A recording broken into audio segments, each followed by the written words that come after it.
Hola amigas y amigos, bienvenidos a este nuevo programa. Me gustaría analizar la película La semilla del diablo. El título original en inglés es Rosemary's Baby, una película que podemos decir que es un clásico del cine sobre satanismo, del director Roman Polanski de 1968. Ya analizamos en su momento La muerte y la doncella del mismo Polanski y comprobamos que sabía mucho de todo esto, ¿no? En ese caso más bien de programación mental mediante trauma, ¿no? Y en este caso vuelve a aparecer el tema de la programación mental de manera muy evidente y su vinculación al satanismo, ¿no? Pero sobre todo lo que me interesa de esta película, que yo venía ya desde hace tiempo manejando y quería analizar en detalle, y voy a hacer un análisis, yo creo que con cierto detalle, quizás algo largo, ¿no? Para de esta manera espantar a los seguidores de vídeo de 20 minutos, de vídeo light, ¿no? que tienen otros canales, ¿no? Aquí vamos a intentar hacer un análisis un poco más profundo, pero sobre todo me interesaba porque aquí se ve muy bien cómo se vincula el satanismo con el género, con la teoría de género, ¿no? Que como yo vengo diciendo, las teorías de género son satanismo por otros medios, ¿no? Diría Clausewitz. Es una especie como de satanismo encubierto, ¿no? que persigue la destrucción de las sociedades, ¿no? Y entonces aquí se ve muy claro cómo en el centro del satanismo está la demonización de la maternidad y al mismo tiempo la construcción, la producción del andrógino, ¿no? Que como vengo contando en los últimos vídeos, está todo muy relacionado, ¿no? Es decir, en el centro del género, de esas teorías de género, está el andrógino, está sobre todo ese andrógino asimétrico del que venimos hablando, que es una mujer fuertemente masculinizada, fuertemente androgenizada, y en su caso un hombre transexualizado en mujer. Eso está en el centro de las teorías de género, en el centro de la violencia de género, en el centro de la fertilización, en el centro de toda la ingeniería social está eso, ¿vale? Y si poca gente está hablando de eso es porque en el fondo se confirma lo que decimos, todo ello es una gran operación ritual de programación mental en la que las propias sociedades se autodestruyen, ¿vale? Entonces aquí está muy claro todas esas vinculaciones, como voy a tratar de mostrar, ¿no? Desde un principio ya vemos toda una serie de referencias. Polanski es tremendamente fino y digamos que rueda con una gran elegancia, sin decir las cosas demasiado directas, ¿no? Y sin embargo todo tiene un doble significado, ¿no? Utiliza esos símbolos que nosotros denominamos profundos, donde se pueden leer a distintas alturas, ¿no? Distintos niveles, ¿no? Entonces está haciendo una película para la masa que no va a entender demasiado, va a llevarse una idea de lo que es el satanismo como anomalía, como una cosa rara, exótica, de 4 colgados que hay por ahí haciendo rituales los fines de semana para divertirse, pero al mismo tiempo a un nivel más profundo él nos está contando que todo esto es estructural, que está en el centro del sistema. Vamos a ver que hay una referencia al Vaticano, incluso a la política, a la presidencia de Estados Unidos muy evidente, y que todo esto es estructural, ¿vale? Que todo esto está en el centro del sistema, como decimos siempre, y la película funciona a esos dos niveles, ¿no? El profano no se tiene que dar cuenta, pero tiene que saber que está ahí, ¿no? Porque la película no deja de ser también una especie de cortina de humo, ¿no? De pantalla, ¿no? Entonces, desde el principio vemos muchísimas referencias muy refinadas, creo yo, y muy sutiles, ¿no? al mundo de la cábala, ¿no? Y al mundo del satanismo y luciferismo ya de manera más clara, ¿no? Vemos las primeras tomas, vemos este edificio Bramford desde arriba, ¿no? Pero lo vemos como en vertical, ¿no? Ya empiezan a aparecer esas geometrías de triangulares, hexagonales, que son las que conforman el árbol de la cábala, ¿no? Que van a aparecer luego después, ¿no? Entran en el edificio y otra vez las puertas del ascensor aparecen unos rombos, ¿no? Y justamente una de las puertas se cierra con Rosemary, con la protagonista femenina, Mia Farrow, justamente en el centro de ese rombo, ¿no? Al entrar en el edificio Bramford vemos cómo pasan por una especie de pirámide, por debajo de una pirámide, suben una escalera, ¿no? Todo ese simbolismo del ascenso social, que en definitiva es lo que está aquí implícito, y que es la misma lógica de la cábala, ¿no? Como yo estoy mostrando, ¿no? Es decir, toda esa interpretación culta, disciplinar, no de las disciplinas dominantes, evidentemente, porque la cábala, el cabalismo por sí mismo ya es del mundo esotérico, pero tiende a haber todo un mundo de interpretaciones disciplinares muy rigurosas, donde nos hablan de toda esa lógica de las emanaciones, de las sefirot, desde el primer sefirot, desde Keter, toda esa sublimación de la cábala, que no digo que no sea una de sus posibles lecturas. Yo creo que también está ahí para encubrir que uno de los usos fundamentales de la cábala es la de una simple estructura social, es decir, de una estructura social jerarquizada, donde hay relaciones entre los distintos integrantes de esa estructura social, que en definitiva serían como, ya hemos hablado de eso alguna vez, ¿no? En mi serie Cómo funciona el mundo, ¿no? Cómo funciona el mundo, veíamos que hay toda una lógica de tríadas y de trinidades que se refieren unas a las otras, donde en el centro está la captura de la G que está en el centro del compás y la escuadra, ¿no? Que es la generación, que es la génesis, ¿no? Que es la fertilidad, ¿no? Y la recuperación de esa fertilidad hacia arriba, ¿no? A través del andrógino. El andrógino es, ya lo hemos dicho aquí alguna vez, ¿no? Y sus vinculaciones con la economía. El andrógino es precisamente por su infertilidad, ¿no? Por ser castrado y por ser un vientre hueco, por así decirlo. Recordemos el análisis que hicimos del Partenón, ¿no? Justamente de la Atenea Partenos, de la Atenea Virgen, ¿no? Que siempre nos han mostrado como yo incluso sospecho que es más intencionado de lo que parece, ¿no? Nos dicen que explotó una mezquita y se perdió todo el interior del templo, ¿no? Y ya pasaba a la historia, seguramente el edificio más importante de Occidente, el Partenón de Atenas, de la expresión del clasicismo, de la arquitectura clásica griega, que luego es el modelo que siguen Vitruvio y todos los neoclásicos, los Renacimiento, el neoclasicismo. Pues en el centro está justamente el desventramiento del templo dedicado a la Virgen Atenea, ¿no? Que, como hemos mostrado aquí también, hay muchos indicios de que era un andrógino, de que era un transexual encubierto, ¿no? Es decir, que en realidad Atenea es una tapadera de un transexual, de Ateneo, que por eso es guerrera, por eso es virgen, etcétera, ¿no? Es decir, entonces, aquí hay también mucho de eso, ¿no? Al subir en el ascensor vemos como hay una lámpara con una rosa, ¿no? Un tema importante que va a seguir apareciendo en toda la película.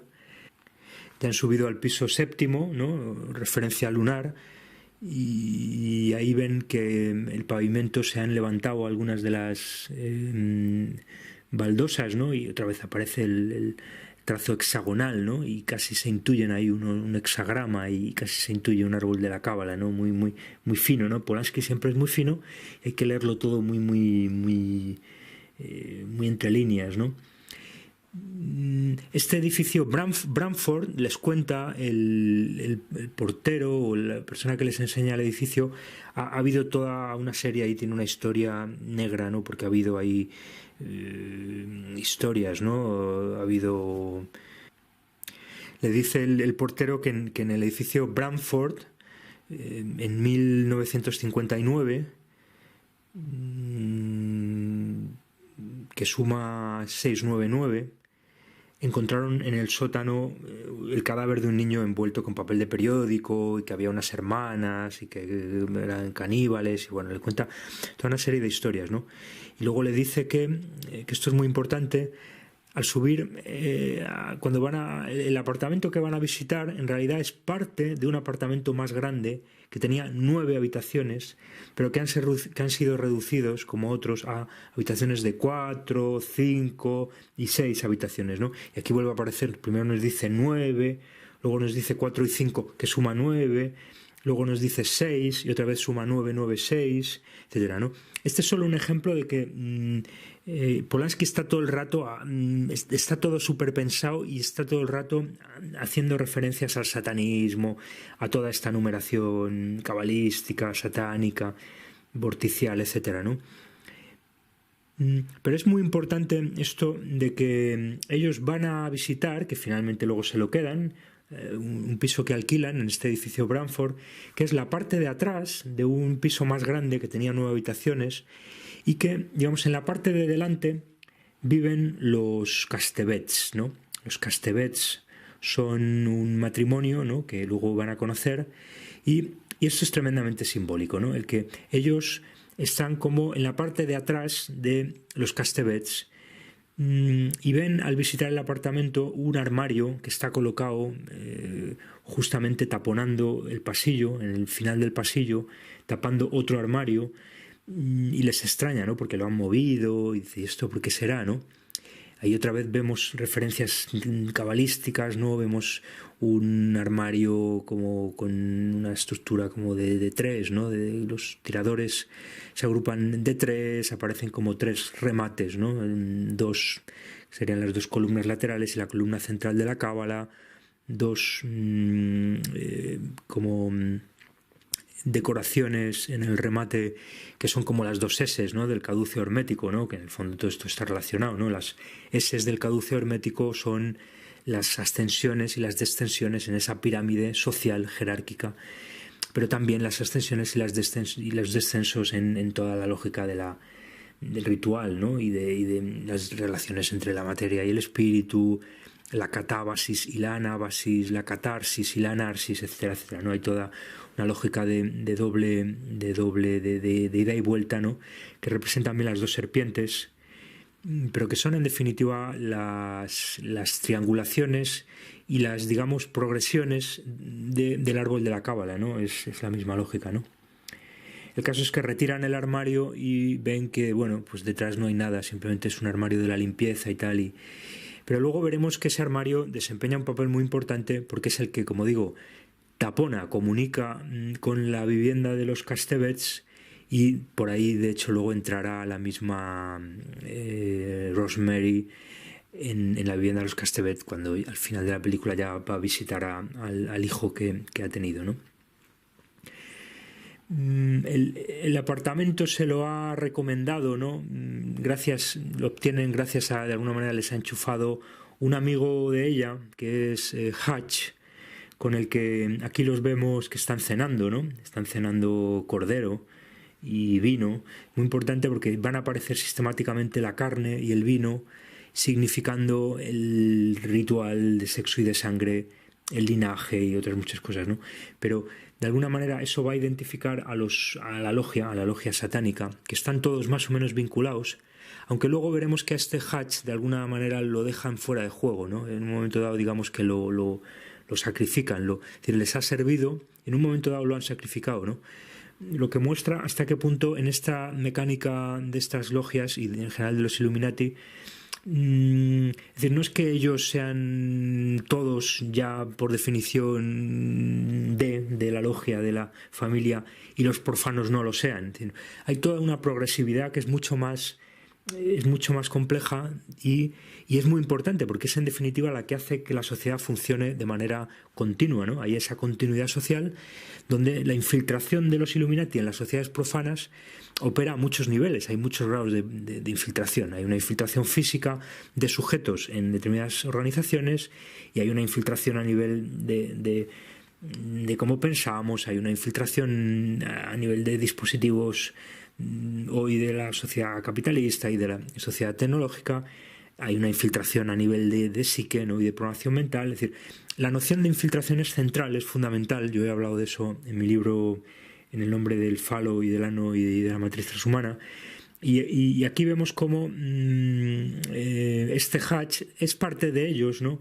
Pero al mismo tiempo en un momento dado deja de ser parte de ellos, se lo quitan de en medio, ¿no?, por lo que sea, ¿no?, porque es parte del juego, ¿no?, es parte de esta mecánica sacrificial donde todos están de alguna manera en esa lógica de la coacción y de la amenaza, ¿no? pero aquí vemos cómo él es parte de, ¿no? Al menos en esto todavía, ¿no? Y gracias a él obtienen, pueden alquilar el piso en el edificio Bramford, y ahí lo vemos ya con esas miradas típicas de los Illuminati, ¿no? Más Polanski sabe muy bien de lo que está hablando porque suele ser el derecho, ¿no? El ojo más importante, el ojo derecho solar frente al lunar izquierdo, ¿no? El caso es que entran ya, ¿no? Ya han entrado han alquilado el piso, todavía no lo han amueblado, y ya los vemos que están en un sitio central que es el dormitorio, donde ellos van a poner luego la cama de matrimonio, y ven que allí están escuchando ruidos como de raros, ¿no? Como de conjuros, como de un ritual satánico, ¿no? Y les extraña mucho, ¿no? Claro, al otro lado están los Castevets, la pareja de los Castevets que juegan un papel central en todo esto, ¿no? Y ahí luego, en realidad luego en el salón, frente a una ventana con 3 hojas, una bow window creo que las llaman a estas, ahí se van a poner a cenar, ¿no?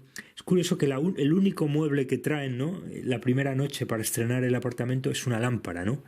Hemos dicho que había una lámpara con una rosa en el ascensor, cuando subían en el ascensor, también el simbolismo de la ascensión, ¿no?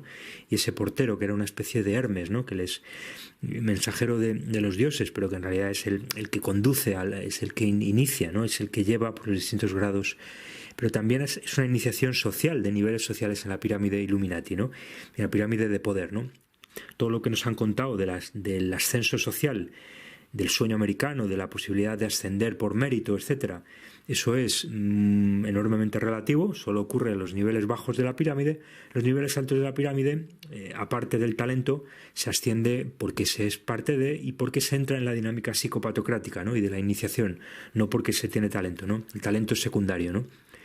Eso ya lo hemos dicho muchas veces, ¿no?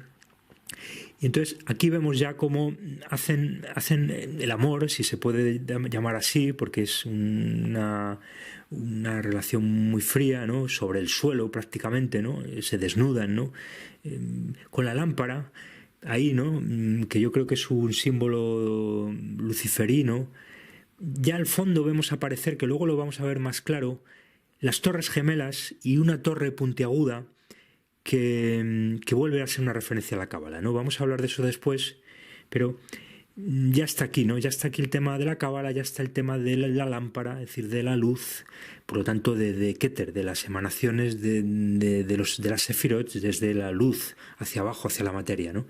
Que en el fondo eso también es el luciferismo, ¿no? Ya estamos hablando de lo mismo, ¿no? Luciferismo y cábala y satanismo acaban siendo distintos nombres para una misma cosa, ¿no? Y toda esa manera de comprender todo esto como haciendo separaciones muy tajantes, categóricas entre unas cosas y las otras, no busca más que confundirlo, que no se comprenda el que todo esto está vinculado, o bien simplemente el que no se ha comprendido estas vinculaciones profundas, ¿no? Pero aquí es muy significativo que en un momento dado se supone que tienen una relación sexual, no hay una elipsis, no nos lo cuentan, pero es interesante que apagan la luz y que de pronto entra la luz de fuera, ¿no? Que es una luz que hay que entender que es la luz de la luna, ¿no? Porque en el fondo todo esto es la ritualística de los hijos de la luna, ¿no? De la que nos habló Aleister Crowley. Es decir, son esos hijos rituales que se tienen en el marco de una ritualística y en el marco de porque lo de la ritualística la gente lo suele tener como una cosa muy cool, como mola el ritual, todos queremos ser ritualistas y tal, pero a ver, estamos hablando de ritualismo duro, ¿vale? Esos hijos de la luna son hijos que son concebidos de madres traumatizadas, donde hay una traumatización y una traumatización de las madres de los fetos, que es lo que está implícito en toda esta película, ¿vale? Lo que pasa es que no nos lo dicen explícitamente para no empatar al profano, ¿no? Pero entonces aquí es muy significativo, apagan la luz, aparece la luz de la luna, y porque lo que está en juego aquí es un hijo de la luna, ¿no? Es la concepción de un hijo de la luna, ¿no? aunque en realidad no es justamente en este momento, va a ser luego después, más bien en el marco de un ritual, ¿no? Aquí yo creo que más bien, luego vamos a ver otras referencias, porque Polanski, como todos los grandes, yo creo que Polanski, con independencia de juzgarlo moralmente, no entro a eso. Como director, yo creo que tiene un gran talento y nos cuenta muy bien todo esto, con muchos matices, con mucha finura, y nos está hablando de todos estos niveles en los que todas las lecturas en las que funciona todo esto, que para mí son centrales aquí, ¿no? Es decir, cómo hay un ritualismo, cómo hay una programación dura, hay unas logias satánicas que están haciendo determinadas cosas y la influencia que eso tiene en las sociedades profanas. Es decir, hay distintos niveles que se están dando al mismo tiempo y están encarnados en los mismos símbolos que en definitiva conforman la ingeniería social, básicamente, ¿no? Y es clave en esta película entender que esta producción de un hijo luna, es decir, esta, en definitiva, demonización de un feto y de una madre para dar a una especie de anticristo, como vamos a ver al final, es, en el fondo, lo que está en el centro, lo que está en el núcleo de la demonización literal de la maternidad que hoy padecemos, ¿entiendes? Es decir, cuando decimos que esa metáfora, ¿no?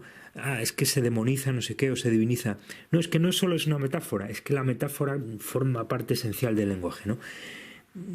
Y como he mostrado también en mi libro Sacrificios y Hierogamias, ¿no? Todo el lenguaje es metafórico y metonímico. Entonces, aquí es clave articular esos dos niveles, ¿no? Es decir, esta Mia Farrow, esta Rosemary, encarna justamente eso, es la víctima dura de una ritualización y la madre de un hijo de la luna, de un niño traumatizado, demonizado, para hacer de él, evidentemente, todo esto además tiene que ver con unos pactos de sangre entre determinados linajes, donde crían a determinados niños para determinados destinos, al que luego le van a colocar en la cabeza de una gran corporación, de un gran banco, de una gran institución transnacional, es decir, en ese sentido digo que todo ese mito meritocrático que nos venden los Fulford y otras hierbas, en realidad es una cortina de humo para entender que no hay nada parecido a eso, que lo que hay es unas élites muy poderosas que siguen gobernando desde hace siglos, y si lo hacen es porque utilizan una mecánica satánica, luciferina, de programación mental mediante trauma, de logia de infiltración, de etcétera, etcétera, ¿no? Y aquí se ve todo eso muy bien, ¿no? Y además, claro, esa relación sexual que se supone que han tenido aquí, yo creo que Polanski nos está hablando justamente de eso, ¿no? Es decir, ese sexo frío, directo, sin prolegómenos, literalmente sobre el suelo frío, ¿no? Ni siquiera, luego vamos a ver que hay que ni siquiera es el lugar de la cama. Es decir, toda esa falta de ritualística en el mejor sentido de la palabra, me refiero ahora, es decir, todo lo que rodea al amor, a lo que es tener un hijo, a lo que es el gineceo, lo que implica esa palabra del gineceo, ¿no? Todo aquí se ha perdido completamente, ¿no? En este mundo moderno, neoyorquino, de la liberación sexual, que en realidad sabemos que la liberación sexual también es parte de esta agenda satánica y parte de lo contrario de lo que dice la palabra. Sistemáticamente todos los términos que utilizamos son una inversión satánica de la realidad, ¿no? Desde la libertad, igualdad, fraternidad, y en este caso la libertad sexual, la liberación sexual, la emancipación sexual, es justamente lo que nos lleva al matadero, es justamente lo que nos está esclavizando, ¿no?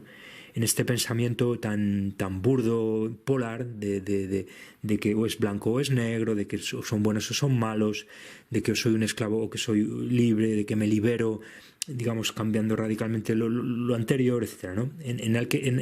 Lógica en la que nos atrapan sistemáticamente las élites, ¿no? Que nunca es tan fácil, ¿no? Y siempre son lógicas de tres y de más elementos, ¿no?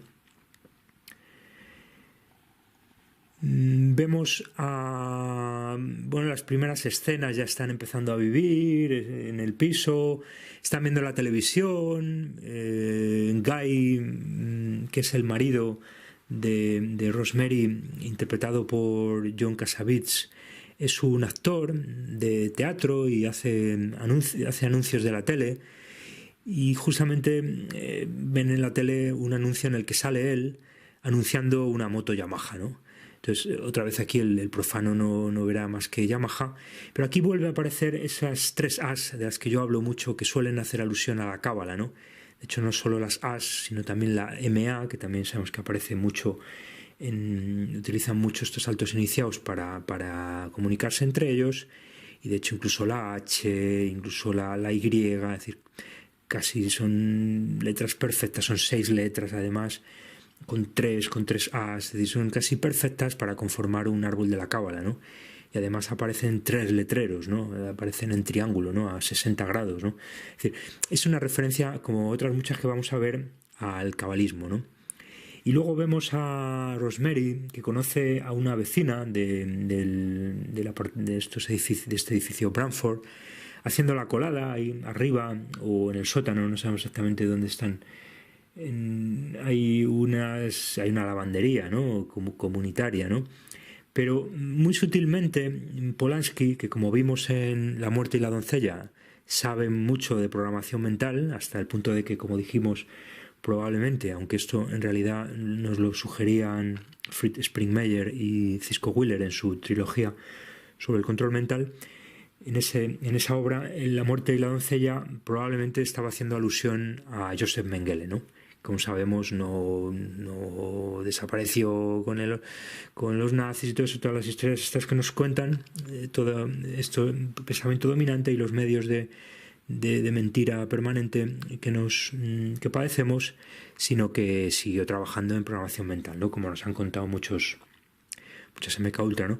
Entonces, aquí yo creo que Polanski nos está hablando de una programación mental mediante trauma de esta Rosemary, y de un gemelamiento, de hecho, de la técnica de gemelamiento que sabemos que utilizan para programar a 2 de ellos, donde luego sacrifican a uno, ¿no? O lo sacrifica en otro, o es el mismo niño el que tiene que asesinar al otro niño. Hay distintas variedades, o lo hacen con animales. No siempre son gemelos biológicos, también son gemelos rituales, simplemente hay una identificación, y aquí es evidente que nos están hablando de eso, ¿no?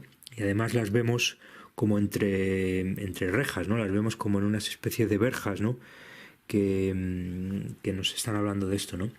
Y justamente esta otra vecina, que se llama Terry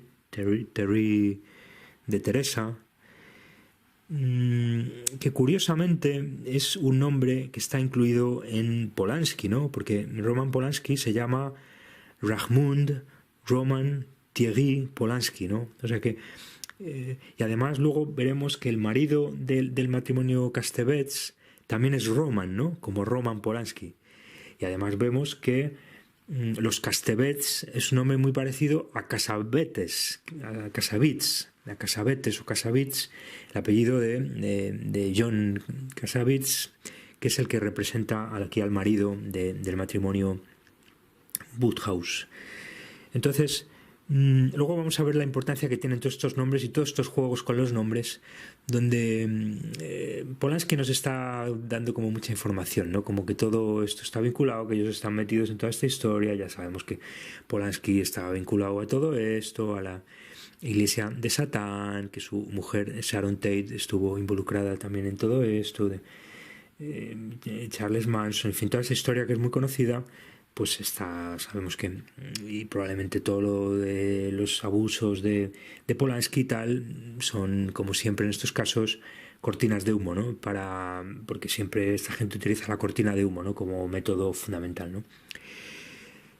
Pero entonces, aquí además vemos cómo esta Terry, esta italiana, le enseña a Rosemary un amuleto que tiene, que dice que está hecho de raíz de tanis.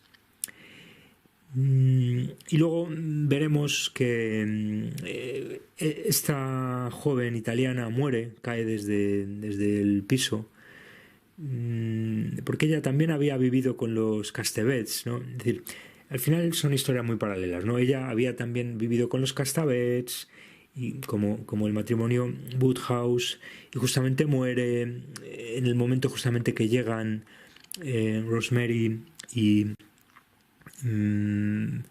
Guy y la ven en la calle, ¿no? Ven la sangre y Rosemary se queda como impresionada. Y entonces llegan los Castebets, como si no supieran nada del tema. Polanski nos está hablando del gemelamiento, nos está hablando del abuso satánico ritual al que está siendo sometida Rosemary, porque ella es parte de toda esta ritualística, ¿vale? No es que la hayan cogido así al azar, sino que es parte de... Y simplemente la están...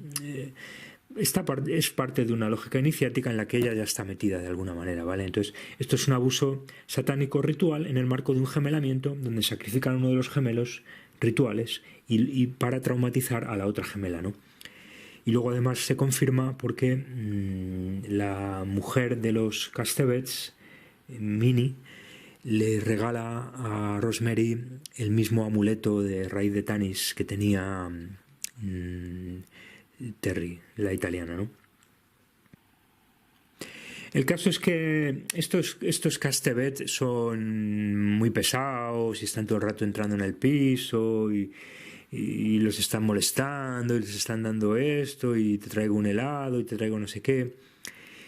Pero eso es otra vez solamente la lectura superficial, porque en realidad, como decíamos, Guy, es decir, Casabetes, está emparentado con los Castebets de alguna manera, ¿no?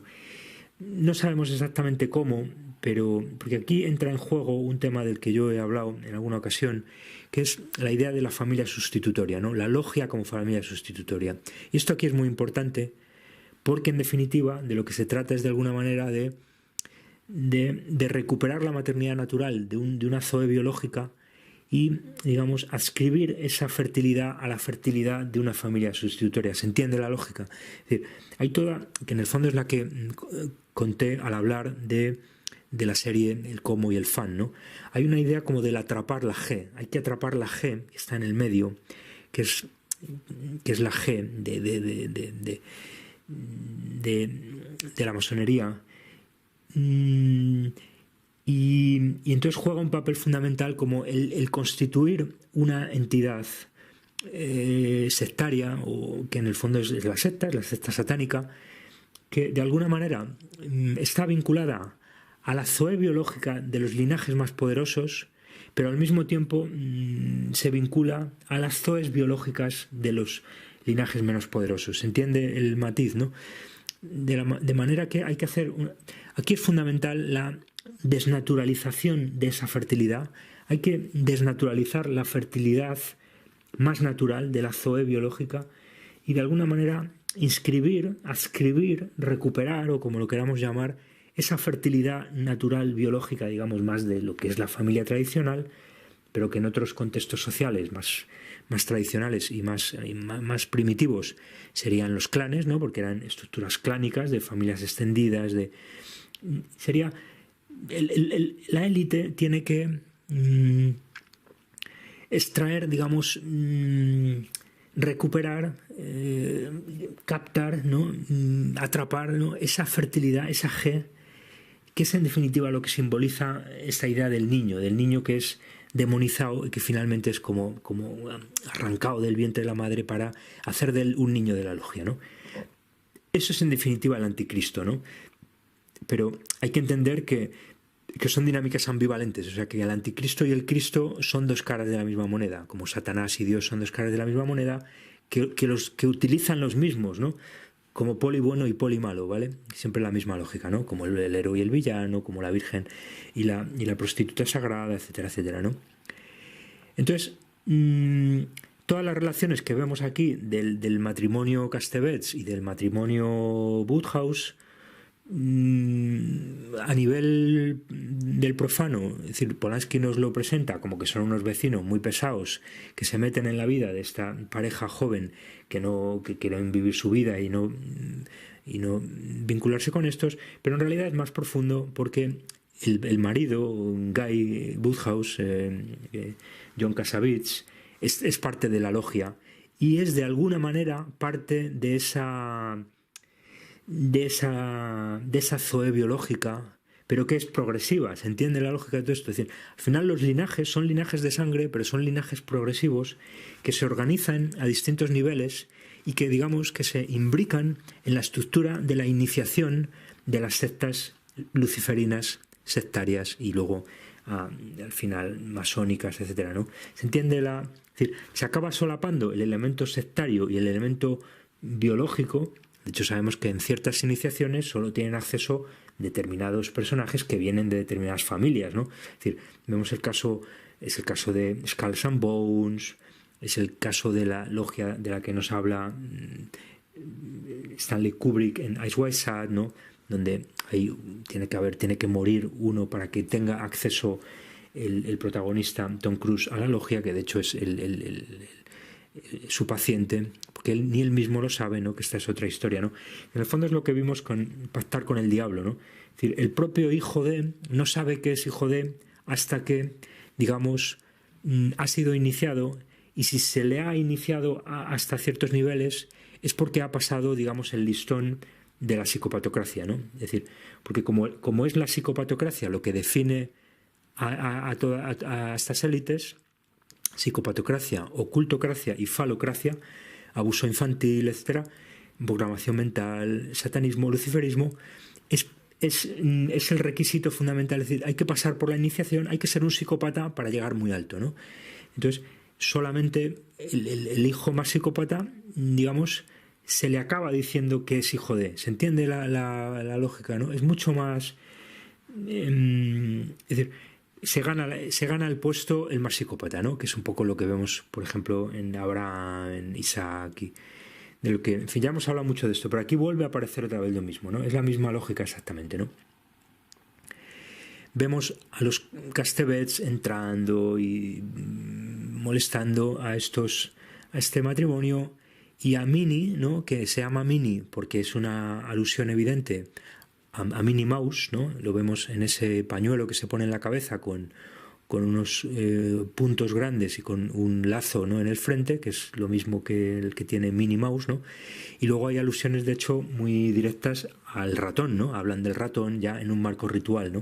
Es decir, el ratón, no es el ratón de Mouse y de Minnie Mouse, es parte de todo esto, es simplemente la versión holly capitalista, hollywoodense, disneylándica de los viejos cultos del ratón paganos, ¿no? En concreto el culto de Apolo, ¿no? Trabajaban con el ratón y el mordisco del ratón, ¿no? Que es un poco también como el mordisco de la serpiente, ¿no? Y la idea del fármacos, ¿no? de la en fin, es tema complejo, ¿no? Pero ese doble juego también, ¿no? De lo que no te mata te hace más fuerte, ¿no?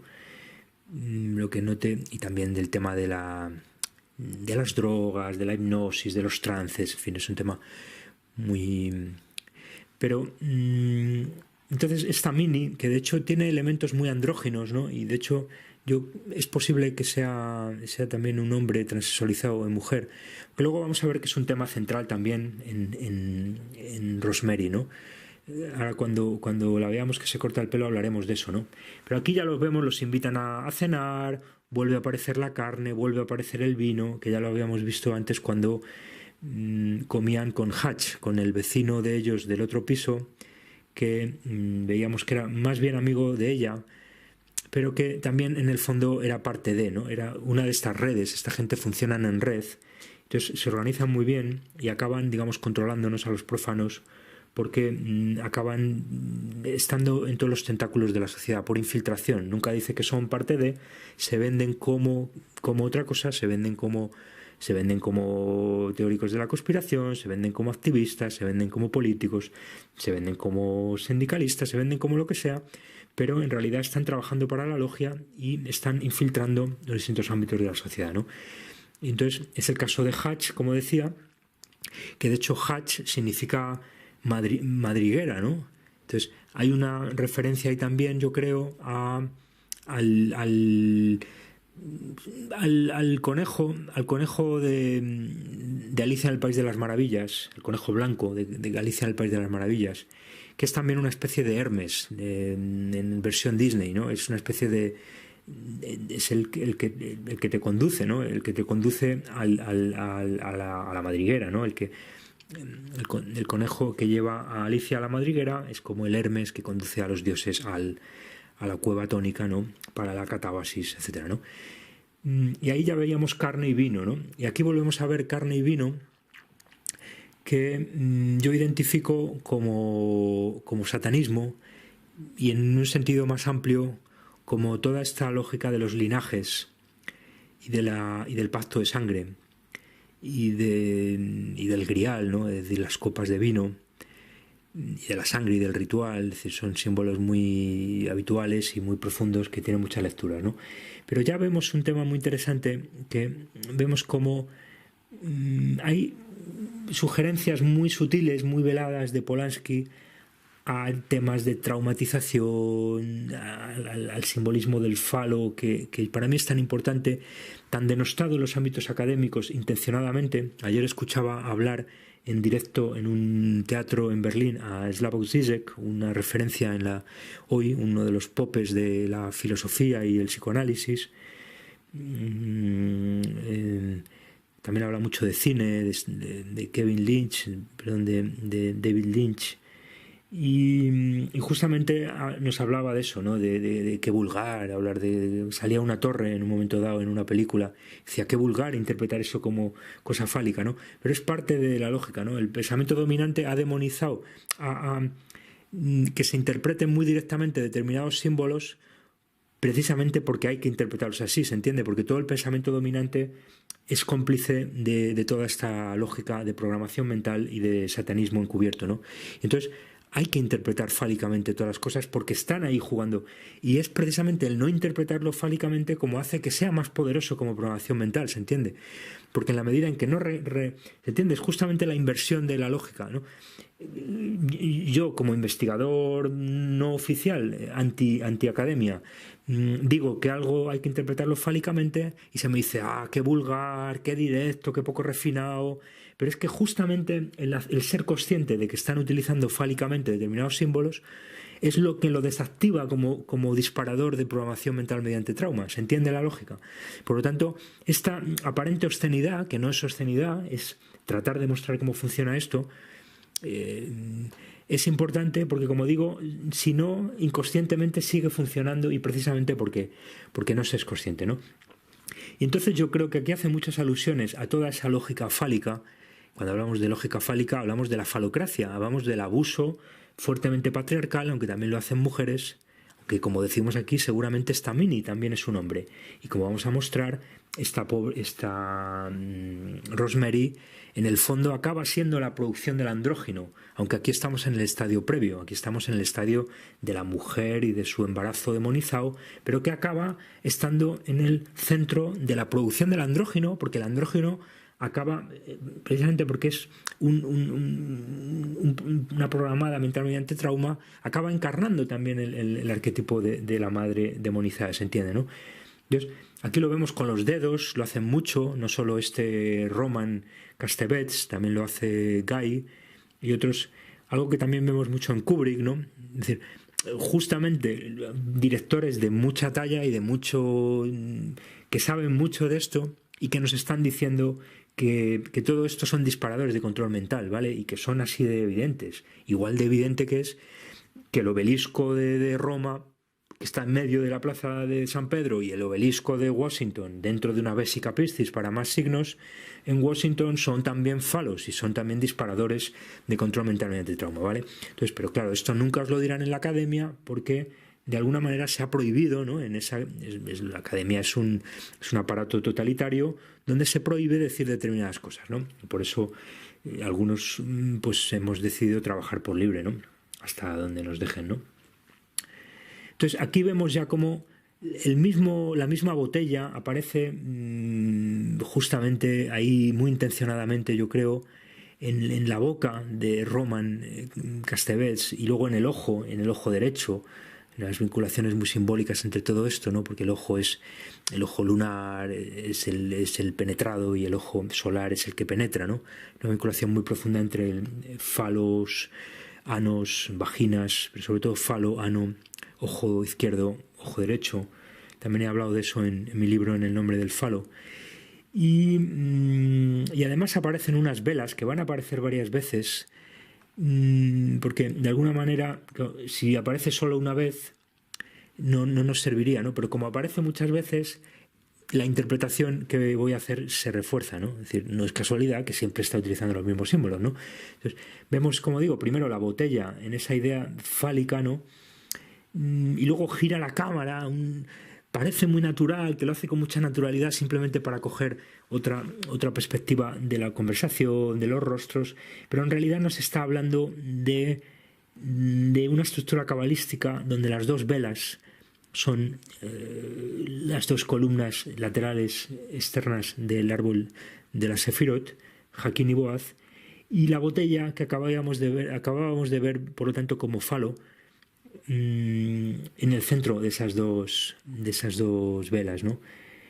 Evidentemente nos están diciendo también que además vincula unos símbolos con otros, Polanski, porque justamente coloca el dedo encima de una de las columnas, etcétera, ¿no?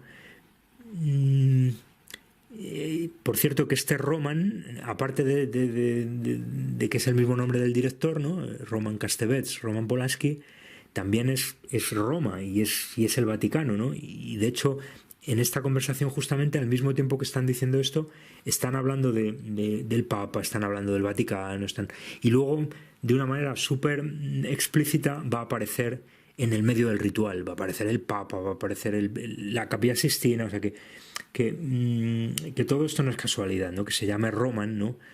No es casualidad, ¿no?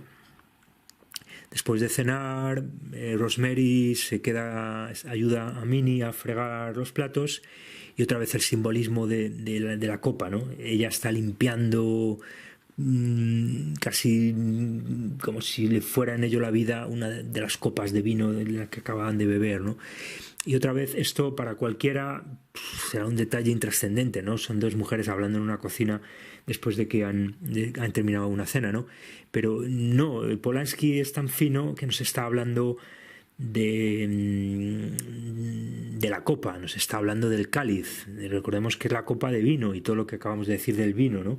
Y del linaje entonces, y ella está metiendo con fuerza, está metiendo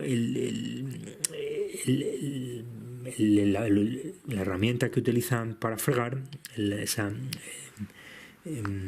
cepillo que utiliza para fregar, lo está metiendo en la copa, ¿no? O sea que nos están hablando, luego lo vamos a volver a ver en una chimenea, ¿no? Nos están hablando de rituales de desvirgamiento, nos están hablando de violaciones, nos están hablando de decir esto es un ciclo, ¿no? Una mujer como esta, aunque ya decimos que nosotros creemos que de hecho son los dos hombres, no llega así pero representa a una mujer, es decir, representa a una mujer porque, como decimos, hay toda una transición de la madre demonizada a la androgenización, ¿no? Y a figuras que son hombres transexualizados en mujeres, pero que representan el papel, es decir, tienen que encarnar mediante programación y demonización a la madre traumatizada, ¿se entiende? Por eso es tan importante que estos símbolos están operando a varios niveles, ¿no? El caso es que mientras están fregando, bueno, se me olvidaba decir, aparecen justo detrás plantas medicinales y aromáticas que veíamos también cuando visitaban el apartamento. También en el apartamento de ellos había plantas medicinales y aromáticas de la antigua inquilina, que de hecho también estaba vinculada a los Casteves, también era una especie de amiga de los Casteves. Es decir, nos están hablando de una mecánica que se repite una y otra vez con unos y otros, están todo el rato haciendo lo mismo, ¿vale? Y aquí las plantas son muy importantes, ¿no? Encontramos por todos lados, en la decoración, en el papel de la pared, en los trajes, en decoración floral, también lo encontramos en Kubrick. Hay muchas afinidades entre Kubrick y Polanski. Yo creo que de alguna manera uno y otro se han copiado o se han inspirado el uno del otro, ¿no? Y que aquí nos están hablando de todo en general, ¿no? De toda esta idea de los rituales de la fertilidad, de la importancia de estas plantas aromáticas para hacer drogas, para hacer mm, eh, para los trances iniciáticos, pero que al mismo tiempo es la fertilidad, lo que es lo que está en el centro de todo esto, porque es la fertilidad humana, ¿no? Entonces, ese doble juego, ¿no? Porque de hecho ya se llama Rosemary, que aunque en español sería Rosa María, también se traduce como romero, ¿no? El romero, ¿no? Una de las plantas aromáticas importantes, ¿no? Entonces decía que mientras están en la cocina, se han quedado en el salón Roman y Guy hablando, y ahí vemos que ha pasado algo, ¿no? Que él le ha hecho una propuesta y él se ha quedado pensando, ¿no? Justamente al lado de la esfinge, ¿no? Que además, en un sentido más profundo, se relaciona con rituales de niños, de sacrificiales de niños y antropofágicos, etcétera, ¿no? Y a su vez es el león y a su vez es el sol y en fin. Pero entonces aquí básicamente lo que ha ocurrido, porque lo han estado también hablando en la comida, ¿no? Este Roman está muy bien conectado, ha viajado mucho, conoce a mucha gente, que suponer que es un Illuminati, bien conectado, tiene mucho poder, mucha influencia y le puede facilitar las cosas en la carrera como actor de Guy, ¿no? Y entonces, pues evidentemente le ha ofrecido a Guy o como se llame, Guy, que ofrezca el hijo a la logia a cambio de ascender en su profesión como actor, ¿no?